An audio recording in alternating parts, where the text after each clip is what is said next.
Could the pause on congestion pricing lead to another summer of hell for strap hangers? Outgoing Transit President Richard Davey is here, and the point starts right now.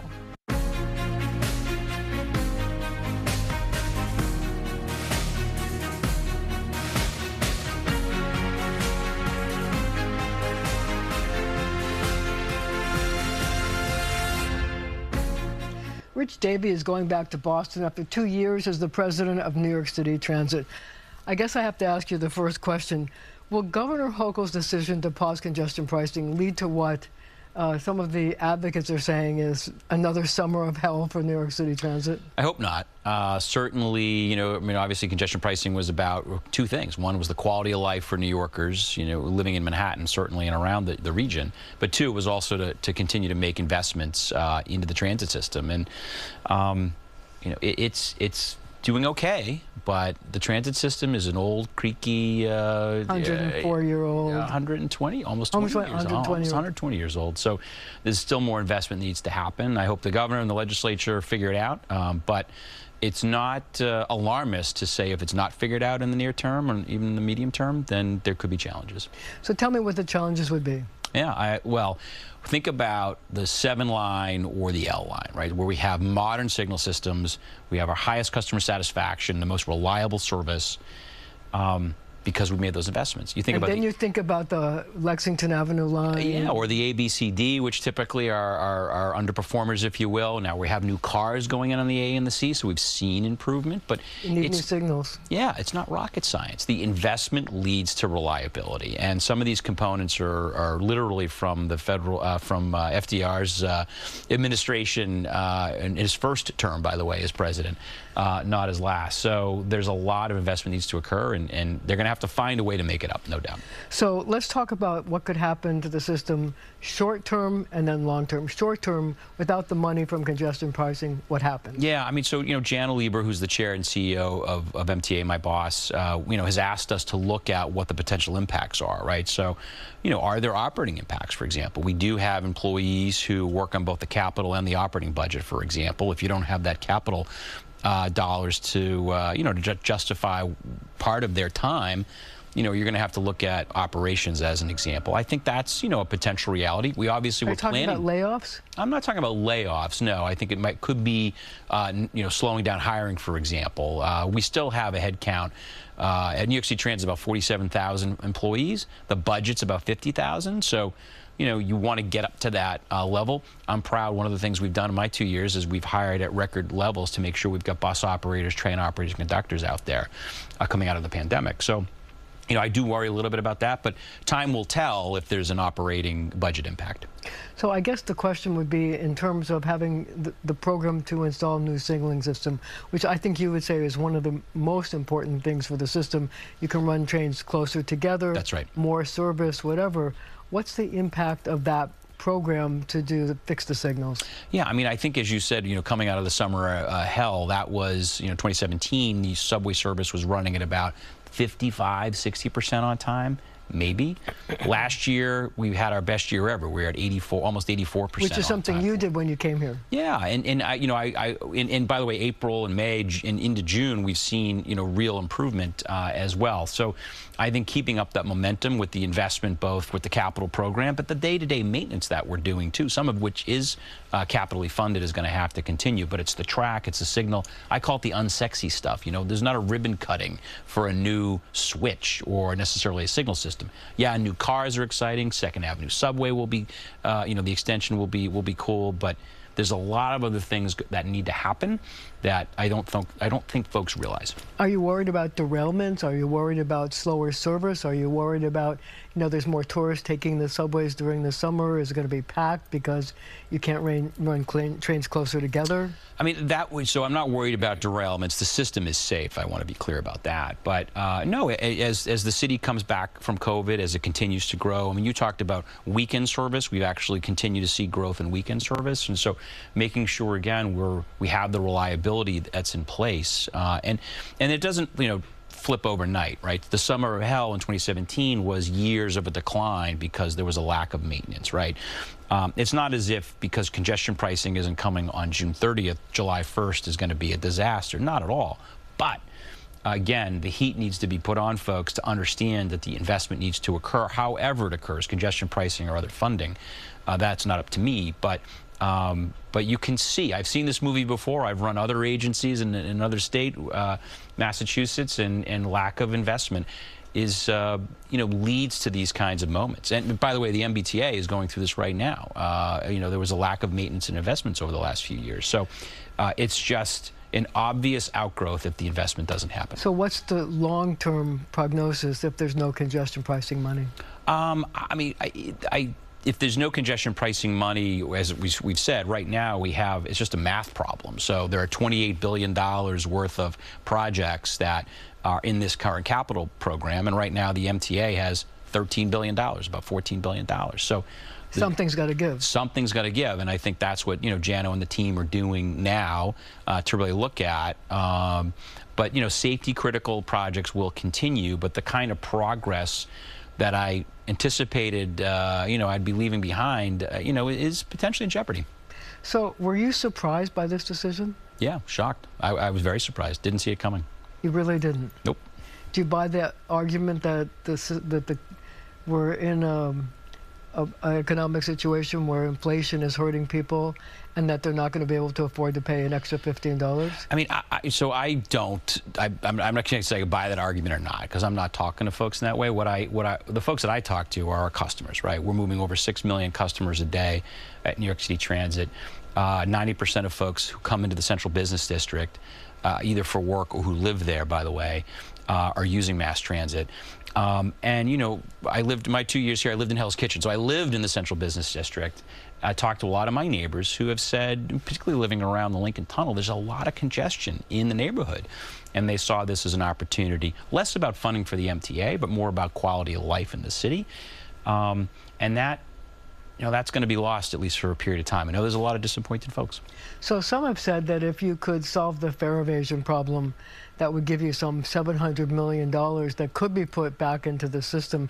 Why has that proved to be such a difficult problem to solve? Yeah, and we need to do both, right? We need to continue to invest in the capital program.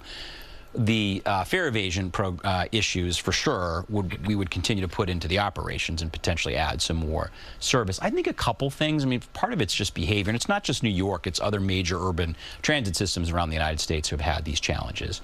I think certainly we weren't collecting fares for a period of time during COVID on buses, for example. So that gave people the idea that they could always come in the back door. I think it gave people the idea. I think they got used to it a little bit. There's some other folks, I think, who have just sort of, brazenly been, I mean, fare evasion's always been around since the fare was collected. Certainly it's gotten worse in the last couple of years. I also think, too, consequences is an issue. Not that I'm saying we need to criminalize fare evasion necessarily, but making sure that we're policing our system and there's order within our system. And I think that, COVID, maybe other administrations, this administration, Mayor Adams in particular, Chief Kemper, they've been terrific working with us on crime and public safety. But we have work to do. I would say, I always have lots of regrets. Certainly one regret was not getting my arms around fare evasion on bus. I think that's going to be a real sticky challenge for the team going forward, but they've got some ideas to tackle it. So why did you decide to leave? I mean, it's a good question. I love this job. Personally, professionally, it's a joy. New Yorkers have embraced this Bostonian, which I've appreciated. They haven't converted me into a sports fan, but they've embraced me. I had an opportunity to head back home to work for a governor who I know and her team, who I worked with in a previous administration. They have some of their own transportation challenges. Massport, the Port Authority, is not a turnaround. It's actually a really well-run organization. It's about managing some growth there, and you're also at the, you're sort of at a point of transportation and economic development, and I'm excited to sort of have that part of my portfolio as well. So last question, yeah. Do you sort of regret the fact that one of the things you were unable to do was to rename Yankee Stadium Fenway South? Yes, I was. Even the bureaucracy at MTA will slow down a president's desire every once in a while. Now, it's been really a wonderful 2 years. My second stint in New York, who knows, maybe I'll come back in the future, but I am grateful, deeply grateful to Jano in particular, who I've known for a while and offered me this job, and the men and women who make me look good every day. Rich Davey, we've really profited from having you. Thank you for being on the show. I appreciate that. And we're going to have to leave it right there for now, but we'll be right back.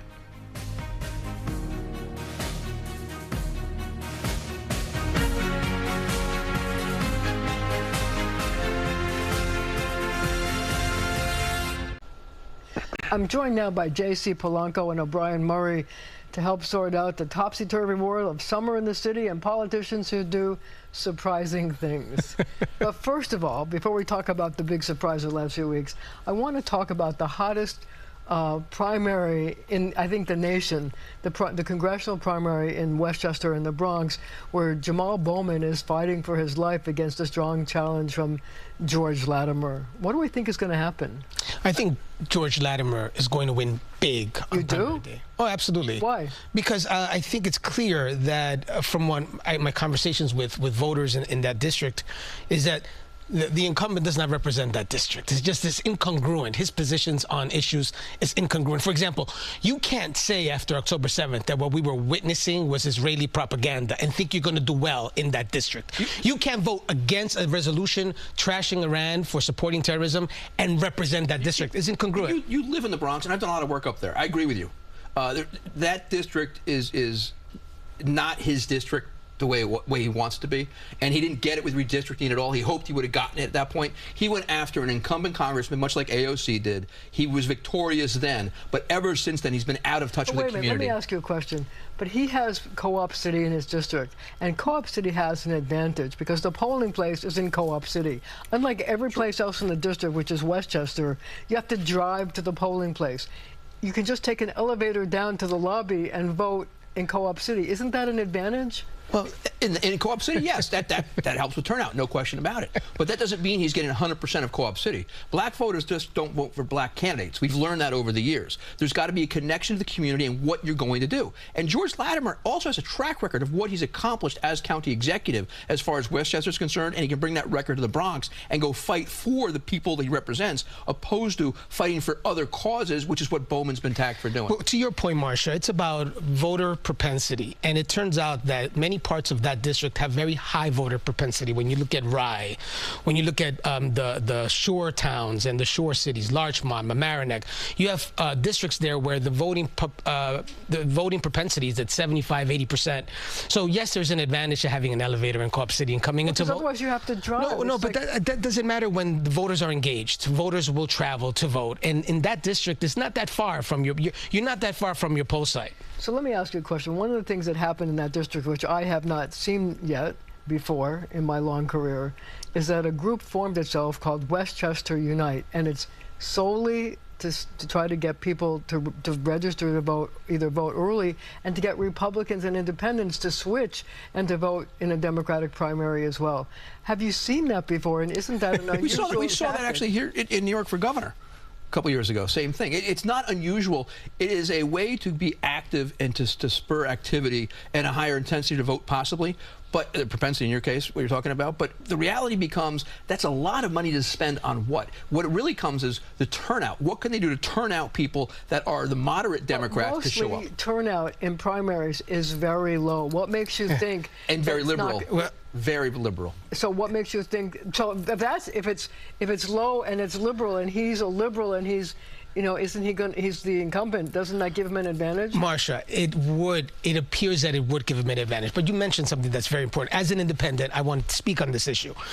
We did this here in New York. We saw a lot of folks come in and recruit Republicans and independents to become Democrats to support Mayor Adams in his primary. And he got about 85,000 people to switch over so that they can vote in closed party primaries. You're seeing the same thing in Westchester. I know a lot of folks that are doing it, but this is the fact. The fact is that this Democrat in this district, when you take a look at the New York 16th, it is a centrist, moderate Democrat.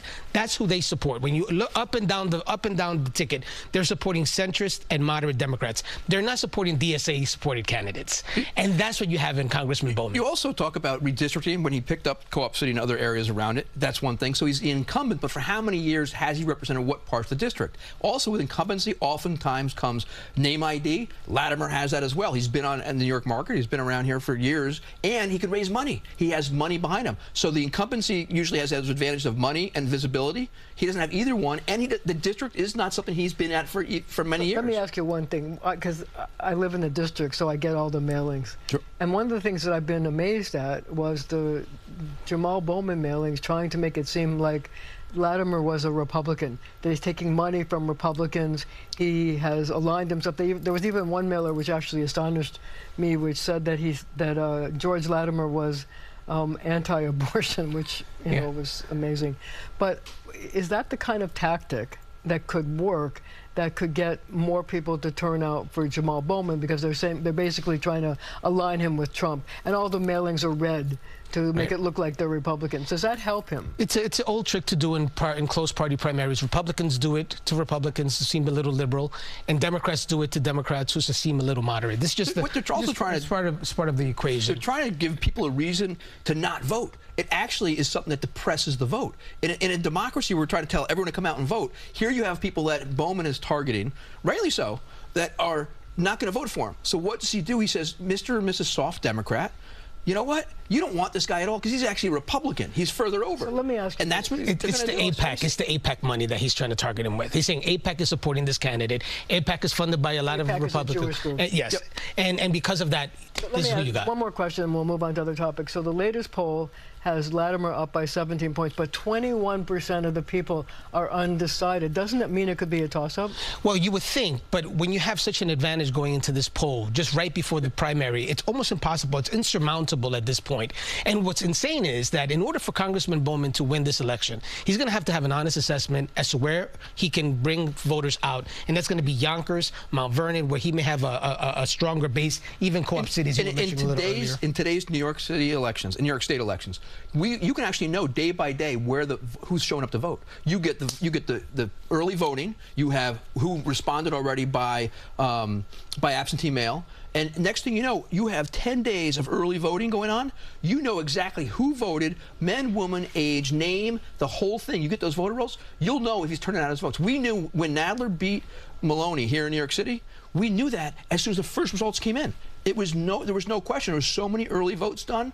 We knew exactly what was going on. And Marcia, remember, Hillary Clinton just endorsed George Latimer in that district. I mean, that carries a lot of weight in a primary election. It does? Yeah, of course it does. I mean, think about who your Westchester Democrat is in that district, and look how they're voting and look how they're supporting George Latimer. But does a Hillary endorsement help Latimer in Co-op City and the other parts of the Bronx? It just neutralized what you said before about where his money's coming from.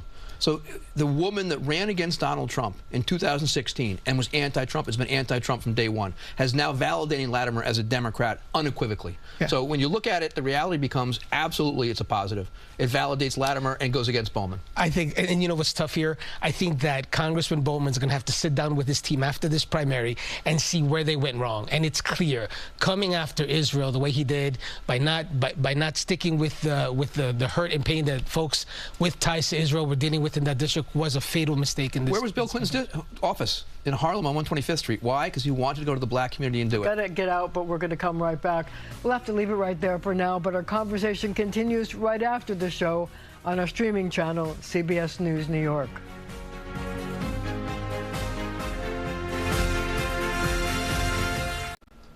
Thank you for joining me. A Father's Day shout out to my dad, a World War II fighter pilot who was shot down and missing in action for 6 months. He taught me a lot, overcoming adversity and dreaming big. Other New Yorkers have learned a lot from their dads, too. They're weighing in on your point. Tell me about your dad. What makes your dad so special? My dad is the nicest man on the planet. He is 96 years old. A wonderful man. An entrepreneur. Didn't finish high school, ran a business here in New York. He's funny, he's nice, he's a good dad. He was very kind, he was empathic, he was supportive of whatever we did. He's let me and my sisters pursue everything we wanted to pursue. He always cares about me, and yeah, he's so lovely. He was very open. He taught me so many things. He's really, really wicked smart and has one of the most unique and strange minds I've ever I'm intrigued. come across. Yeah. Tell me, why is he so strange? I don't know. He has a really interesting perspective on the world, and he's like endlessly curious, and he's just like a kooky dude. My grandpa was not very affectionate. He was not very loving. So he said he want to change that with us. So he was always very affectionate, very caring, very physical, hugging. What lessons did he teach you? Actually, the meaning of family. To always stay motivated, always stay confident, always work hard. Always be a good kid, help people, and then take care of your wife. He teach me manners. Be responsible with money. Don't spend money on anything that you don't really need. He's taught me to be kind to everybody. The meaning of love. Just be kind to each other. Always be yourself, stay true to yourself. He helped me by being a good role model to be a good parent for my 2 children. What did he teach you? How to be a man. Work hard and be nice to people, and you'll go far in life. What lessons did he teach me? I don't think I was teachable. But no, you know. I think my father said that about me, too. So give your father a Father's Day shout-out. I love you, Dad. Thanks, Dad. You're the best. I wouldn't be who I am without you, so thank you. Hi, Dad. Happy Father's Day. I miss you, and I'll see you soon. Dad, I love you. I'll see you soon. Hey, Pop, are you still hoarding? I got it from you. Shout out to my dad, Ade McCoy, Danzy McCoy, Grey Wolf, Cigar God, period. Papá, te amo, te extraño, espero verte pronto y que la salud esté bien. The health is the best. Happy Father's Day, Dad. Happy belated birthday, Dad. I love you. And happy Father's Day. And happy Father's Day.